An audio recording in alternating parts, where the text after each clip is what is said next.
ገድለ አዳም ምዕራፍ 11 አንድ አምላክ በሆነው በአብ በወልድ በመንፈስ ቅዱስ ስም የአባታችን አዳምና የእናታችን የሔዋን ገድላቸው ዜና ይህ ነው።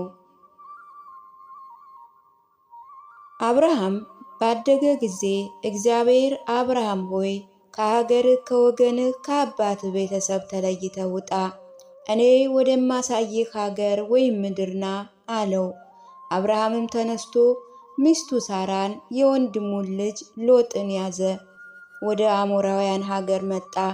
አብርሃም ይህንን ራእይ ባየ ጊዜ 70 ዓመት ሆኖት ነበር። ይህ ምንጭ ከምስራቅ እስከ ምዕራብ በሆነ በኤፍራጥስ መሻገሩ የመጀመሪያ ነበር። አብርሃምም መጥቶ በነገስታቱ መካከል ተቀመጠ። ነገስታቱም በወንድሙ ልጅ ተነሱበት፣ ማረኩትም። አብርሃምም አገልጋዮቹን አጃቢዎቹን ሁሉ ይዞ ወደ ወንድሙ ልጅ ደረሰ፣ ከእነርሱም አዳነው። በዚያን ጊዜ ለአብርሃም 80 ዓመት ሆኖት ነበር፣ ልጅም አልወለደም ነበር። ሚስቱ ሳራ መካን ነበረችና ከነገስታቱ ጋር ተዋግቶ በተመለሰ ጊዜ በናቦስ ላይ እስኪያልፍ ድረስ የእግዚአብሔር ጸጋ ሳባቸው። ናቦስ በኋላም ከመሰረቷ በፊት ወደ ኢየሩሳሌም አቅራቢያ ደረሱ። የልዑል እግዚአብሔር ካህን መልከ ጸዲቅም መጣ፣ በደስታም ተቀበለው።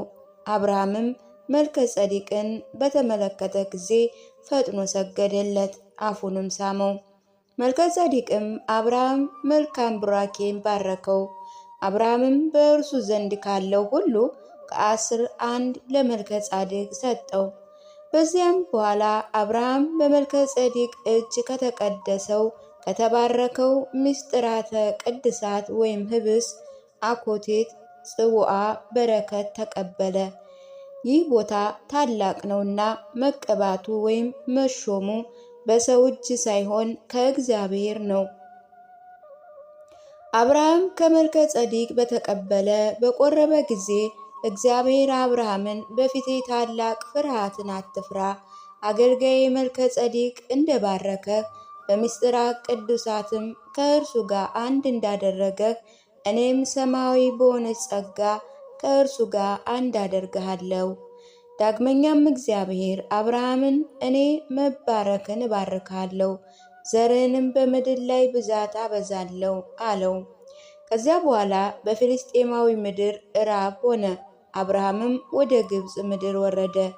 ሚስቱ ሳራ ከእርሱ ጋር ነበረች፣ ለሚያያትም መልከ መልካም ነበረች። አብርሃም ሳራን እንዳይገድሉኝ አንቺንም እንዳይወስዱ እኔ እህቱ ነኝ በይ እንጂ የአብርሃም ሚስት ነኝ አትበይ አላት። ግብፅ በደረሱ ጊዜ ከዚያን ሰው አለ፣ ከእርሱ ጋር ያለች እህቱም መልከ መልካም ናት ብለው ለግብፅ ንጉሥ ለፈርዖን ነገሩት። ፈርዖንም ልኮ ወደ እርሷ ወሰዳት። አብርሃምም እያለቀሰ ቀረ። ነገር ግን እግዚአብሔር ከምሕረቱ የተነሳ መልአኩን ላከ፣ ፈርዖንንም መታው። እግዚአብሔር እንዳይገድልህ የአብርሃም ሚስት ወደ እርሱ መልስ አለው። በነጋ ጊዜ ፈርዖን አብርሃምን ጠራው፣ ይቅር በለኝም አለው። ሳራ ሚስቱንም ሰጠው፣ መለሰለት። ግብፃዊቷ አጋርን ብዙ ሀብትም ለእርሷ ሰጣት።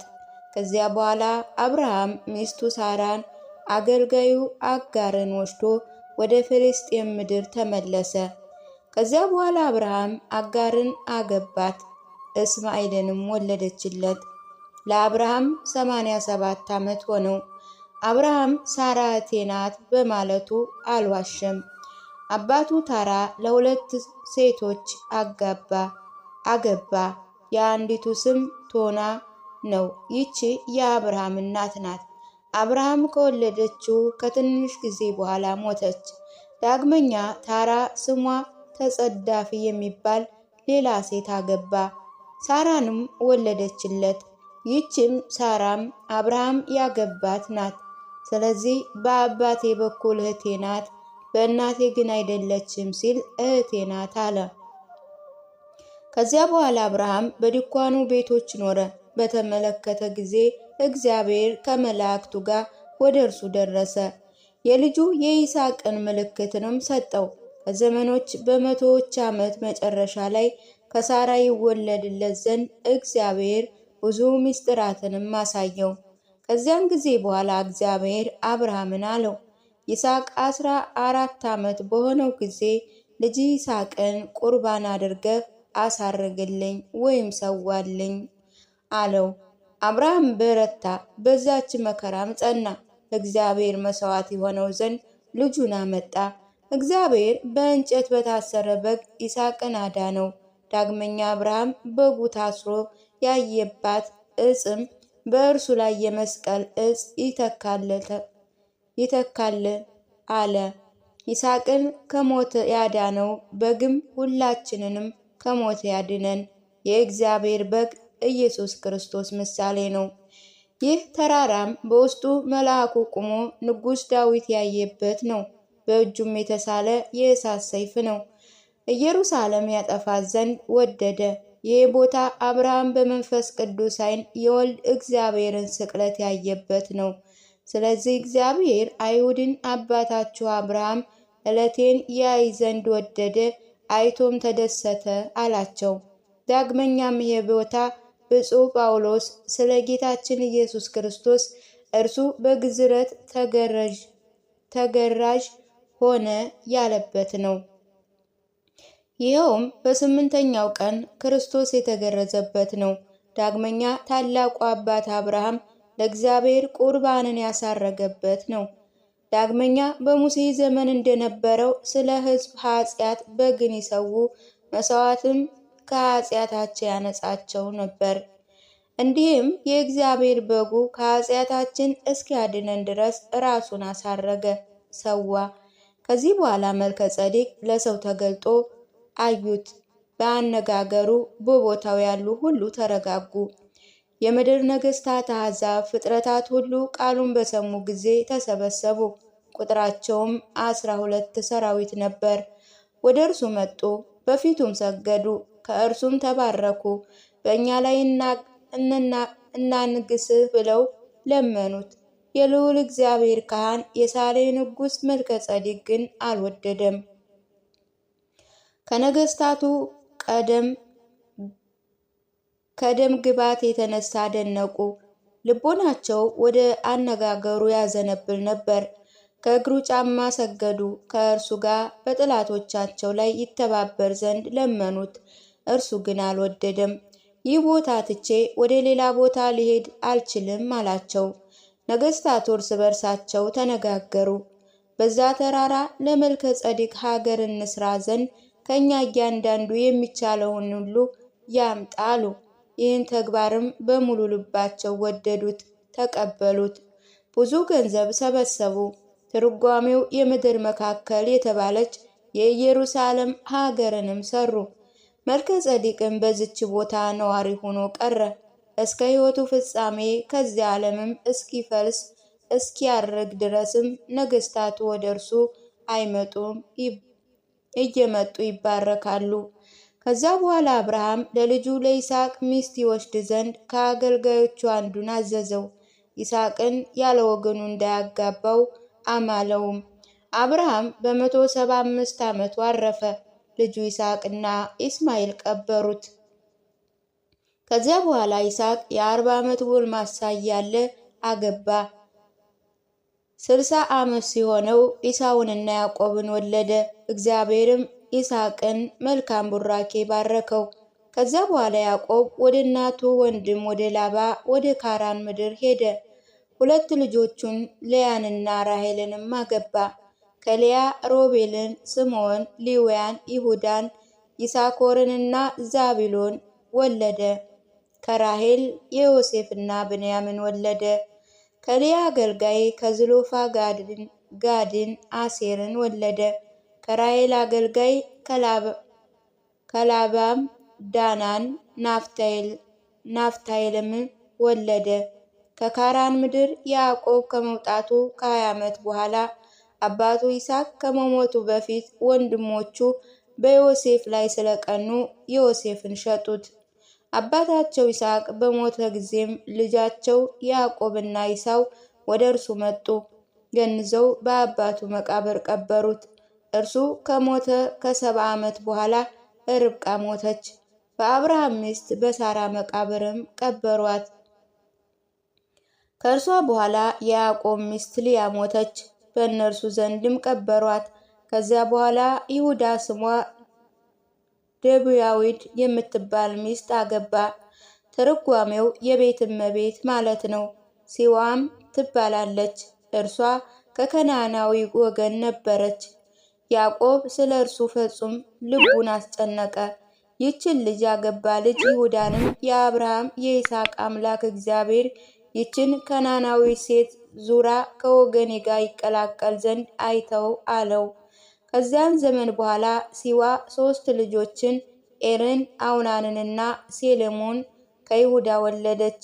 ልጁ ኤርን አባቱ ይሁዳ ሌዊ የተባለ የቃዴስ ልጅ የምትሆን ትዕማር የምትባል ሴት አጋባው። ኤርም ከእርሷ ጋር ብዙ ዘመን ኖረ። እርሱም ከእርሷ ጋር እንደ ሰዶምና እንደ ገሞራ ሰዎች አደረገ። እግዚአብሔር ክፉ ስራውን ተመለከተ። ይህን ስላደረገ ገደለው። ዳግመኛ ይሁዳ ለወንድሙ ዘርን ይተካ ዘንድ ትዕማርን ለልጁ አጋባው። ወደ ሚስቱ ወደ ትዕማር ገባ። ከእርሷ ጋር ብዙ ዘመን ተቀመጠ። በያዕቆብ እርግማን ምክንያት ዘሩ ከዘሯ ጋር እንዳይቀላቀል ወደ እርሷ በሚገባበት ከእርሷ ጋር በሚተኛበት ጊዜ ወደ እርሷ ከመምጣቱ በፊቷ ከመጨነቁ የተነሳ ዘሩን በምድር ያፈስ ነበር። እግዚአብሔርም ክፉ ሥራውን በተመለከተ ጊዜ ገደለው። የከነዓናውያን ዘርም ከጻድቁ ከያዕቆብ ዘር ጋር ይቀላቀል ዘንድ አልወደደም። ስለዚህ ትዕማር ወደ አማቷ ወደ ይሁዳ ወጣች፣ ተቀበለችውም። ከእርሱ ጋርም ተቀምጣ እርሷ የልጁ ሚስት እንደሆነችም አላወቃትም። ከእርሱም ፍሬስና ዛራ የተባሉ መንትያ የሆኑ ልጆችን ወለደች። ከዚያ በኋላ ያዕቆብ ወደ ልጁ ዮሴፍ ሄደ። ከእርሱም ጋር በግብፅ ምድር 12 ዓመት ተቀመጠ። ያዕቆብ በ157 ዓመት መጨረሻ በግብፅ ምድር ሞተ። ለዮሴፍ 53 ዓመት መልካም ነበር። ያዕቆብ በሞተ ጊዜ ዮሴፍ የግብፅን ጠቢባን ጠራ፣ ጥሩ አገናነዝ ገነዙት። ዮሴፍም የአባቱን ሥጋ እስከ ከነዓን ምድር ድረስ ተሸከመ። በአባቶቹ በአብርሃም በይስሐቅ መቃብርም ቀበረው።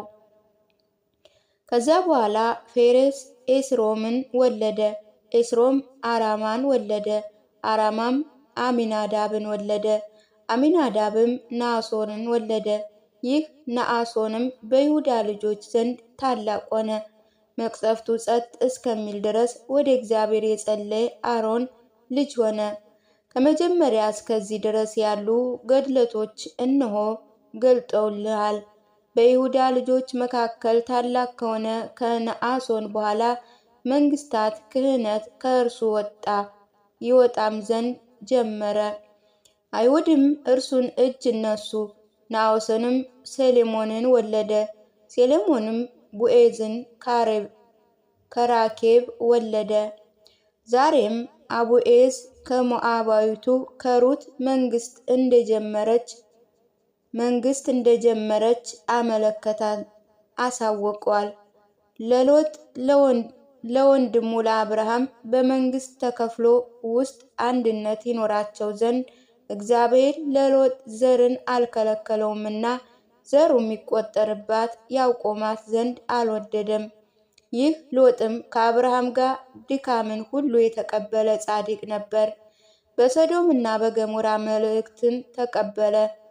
መላእክትን ተቀበለ። ስለዚህም እግዚአብሔር ለእርሱ የልጅ ዘርን በመንግስታቱም አንድነት አደረገለት። ስለዚህ አብርሃምና ሎጥ በመንግስት ተከፍሎ የሚታሰቡ ሆኑ። ክርስቶስ ከዘራቸው ወይም ከወገናቸው ተወልዷልና። ዳግመኛ የሩቅ ልጅ ኢዮቤድም እናቱ ከሎጥ ዘር ናት። ኢዮቤድም እሰይን ወለደ። እሰይ ንጉሥ ዳዊትን ወለደ። ዳዊትም ከኦርዮ ሚስት ሰለሞንን ወለደ። ዳግመኛ ከሎጥ ዘር የሆነ የአምኖን ንጉሥ የዳን ልጅ አምናን ነበረች። ይህቺ የዳን ልጅም ንጉሥ ሰለሞንን ሚስት ትሆነው ዘንድ ወሰዳት። ከእርሷም ሮብዓምን ወለደ። እርሱ ከሰለሞን በኋላ የነገሰ ነው። ዳግመኛ ንጉሥ ሰለሞን ብዙ ሴቶችን አገባ። 700 የነገስታት ልጆች፣ 300 ቁባቶች ነበሩ። ሰለሞን ያገባቸው እኒህ ሴቶች ሁሉ ብዙዎች፣ ቁጥራቸው 1000 ነበሩ። በአሞን ንጉሥ ከዳን ልጅ ከእምናን ነው እንጂ ከእርሱ ወንድ ልጅ አልወለደም። ይህ ዳንም ከተባረከ ዘር ነው። ዳግመኛ እግዚአብሔር የከነዓናውያን ዘሮች እግዚአብሔር ካፈለሳቸው ከአሕዛብ ዘር ጋር ይቀላቀሉ ዘንድ አልተዋቸውም። ይኸውም የክርስቶስ ምሳሌ ነው። ከተባረከ አባት ከአብርሃም ዘር ከወንድሙ ልጅ ከሎጥ ተገኘ። ሁላቸውም በግብፅ ምድር የእስራኤል ልጆች ጎደሎዎች ነበሩ። ሌዊ፣ አብርሃም፣ ሙሴ፣ ኢያሱ፣ የዮፌል ልጅ ካሌብ እኒህ በሕዝብ ላይ ታላላቅ አለቆች ነበሩ። ሙሴን ግን ወደ ባህር በጣሉት ጊዜ የፈርዖን ልጅ ስፍራ ከውሃው አወጣችው። የዕብራውያን ወገን የምትሆን ይህቺ የሙሴ እህት ማርያም ይሏታል። ሙሴ 40 ዓመት በፈርዖን ቤት ተቀመጠ። ሌላ 40 ዓመትም በምድያም ምድር እግዚአብሔር ከእርሱ ጋር ከመነጋገሩ አስቀድሞ በአማቱ በካህኑ በዮቶር ዘንድ ነበረ። ዳግመኛ በዕፀ ጳጦስ እግዚአብሔር በተነጋገረው ጊዜ አንደበቱ ዲዳ ነበር። እግዚአብሔር እንዳለ ከአገልጋዩ ከሙሴ ጋር በተነጋገረ ጊዜ አንደበቱ ልትውጥ ወይም ጉልዳፋ ነበር። ሙሴ 40 ዓመት በግብፅ ኖረ። 40 ዓመት በምድያም የምድር ካህን በአማቱ በዮቶር ዘንድ ኖረ። ሌላ 40 ዓመትም በበረሃ ኖረ። 120 ዓመት ሲፈጸም ሙሴ ሞተ። ከእርሱ በኋላ የነዌ ልጅ ኢያሱ ተተካ። በእስራኤል ልጆች ላይ 27 ዓመት ገዥ ሆነ። በፍርድ ገዛቸው። በእነርሱ ላይ ነቢይ ነበር፣ ይጠብቃቸው ነበር። በጽድቅ መንገድም መራቸው። 90 ዓመት ሲፈጸም አረፈ። ከእርሱ በኋላ ገዥ ኮሳራት 8 ዓመት ተሾመ፣ ሞተም። ከእርሱ በኋላ የካብ ልጅ ፈጣምያል በእስራኤል ልጆች ላይ 40 ዓመት ነገሰ፣ ሞተም። ከእርሱ በኋላ የፋርስ ልጅ ናዖድ እስራኤልን 80 ዘመን ገዛ። ለናዖድም 25 ዘመን ሲሆነው 400 ዓመት ተፈጸመ። ከአዳም ጀምሮ 25 ዓመት ትውልድ ሲፈጸም ናዖድ ሞተ። ከእርሱ በኋላ በእስራኤል ልጆች ሲካር ነገሰ። በነገሰውም ዘመን ከነዓን ነገሰ። በኪካር ላይም ተነሳ፣ ይጣላው ዘንድ ወደደ። እግዚአብሔር ሲካርን በእርሱ ላይ አበረታው፣ አሸነፈው። ሲካርም 40 ዓመት ተቀመጠ። ከእርሱ በኋላ ያሮድ እስራኤልን 30 ዓመት ገዛ። ከእርሱ በኋላ አቤሜሌክ 10 ዓመት ነገሰ፣ ሞተም። ከእርሱ በኋላ የዮኒ ልጅ ባዮን 23 ዓመት ገዛ፣ ሞተም። ከእርሱ በኋላ የረአሚፎል 22 ዓመት ነገሰ፣ ሞተም።